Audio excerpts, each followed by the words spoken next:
The pain that comes from practicing Dharma doesn't come from Dharma, it comes from your attachments. Laziness, selfishness, greed, excuses, lack of integrity, lying, don't care about others. That's what makes you suffer. That's what gives you the pain. So of course, if you practice Dharma with those qualities, you're going to be in a lot of pain. Why? When you're sick and they apply medicine, it's very painful. If Carmen sees a treadmill and goes on it, it doesn't create her any pain. If I go on a treadmill and I see it, it's a lot of pain. The treadmill didn't create any pain for me. My fat created pain for me. So, if we say that treadmill give us pain, everybody laughing. So if I'm lazy, sneaky, greedy, no integrity, playful, irresponsible. Oh, the Dharma, very painful. Very painful Dharma. And if we meet a guru, better learn off the internet. Because through the internet, you don't get enlightened. You just learn a little of Dharma and you eat your potato chips and relax. With the guru, if the guru real, very painful. Very painful. Some people run away from the guru. They give their resignation letters. They resign. Bye-bye. I cannot stay up late. I cannot do this. I cannot do that. Goodbye, bye-bye. You're the object of my pain. But if you think about it clearly, you came to me like that. I didn't give you the pain. Kichara Dharma didn't give you the pain. You came like that. So if you think the Dharma or your guru give you the pain, in fact, the Dharma is taking away your pain. So the process is painful. In fact, for some of us, sit here for a few hours, listen to Dharma, very painful. But if we sit in a restaurant, in a pub, in a car, and spend 6-7 hours with a pretty girl, no pain at all.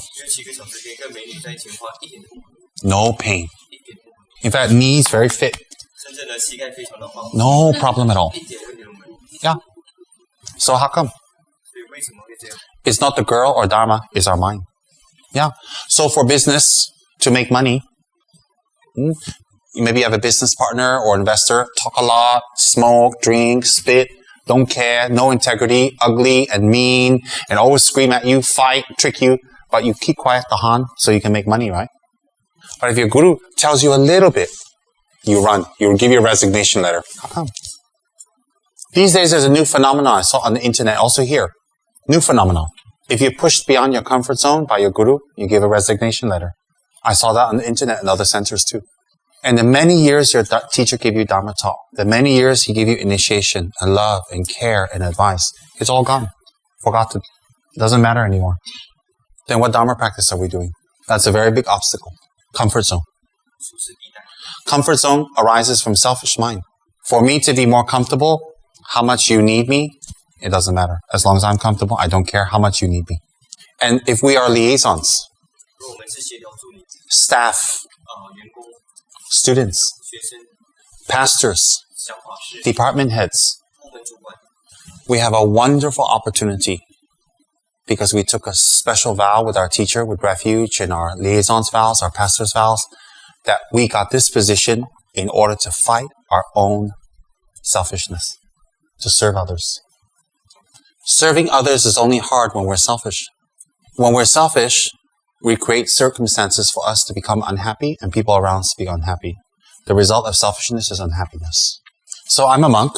Did Buddha make me suffer because I can't do many things you can do? I cannot do many things you can do. So is this making me suffer? I'm not suffering. No problems.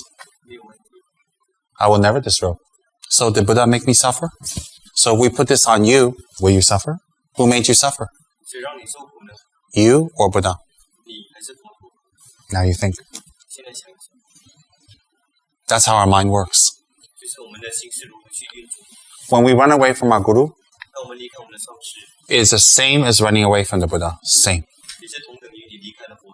Unless you have special psychic powers, you can talk to Buddha directly. So if you can talk to the Buddha directly, of course you can bypass your guru. But for me, I have no such powers. So I respect my gurus very much. Because they give me the Dharma. They teach me my mind. They let me know what I should improve so that I can avoid suffering. Even Kuan Yin Posa keeps her guru in her head. Even though she's a Buddha already, she keeps Amitabha in her hair, always. Even Yamataka keeps Akshobhya in his hair. Oh yes, and they're already Buddhas. So when we run away from our guru, we run away from the Buddha. It's very simple. And if we run away to another guru who makes our life easy and makes things simple and doesn't push us, is it a real guru? A guru's job is to identify your ego and what makes you suffer and makes you not suffer, and with various means and skillful methods to bring that to you so that you can transform. That is the real job of the guru. The respect we show our guru, the respect is the developing of the discipline within our mind. We can think about all that. Is it fanatical or crazy? Think if it's logical or not. If it's useful, do it. So therefore, the Dharma doesn't make us suffer. The Guru doesn't make us suffer. Buddha doesn't make us suffer. Lamrim doesn't make us suffer.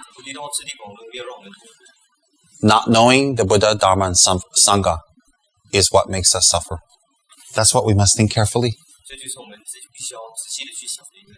So therefore, in Buddhism, it's about transforming our mind, not just asking an outer savior to save us. We can do anything we want and just ask them to save us. That's not what Buddhism is about.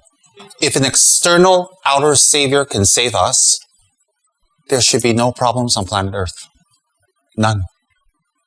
But if we pray to an external outer savior, we can ask this savior in our mind to bless us, but we still got to do the work and transform.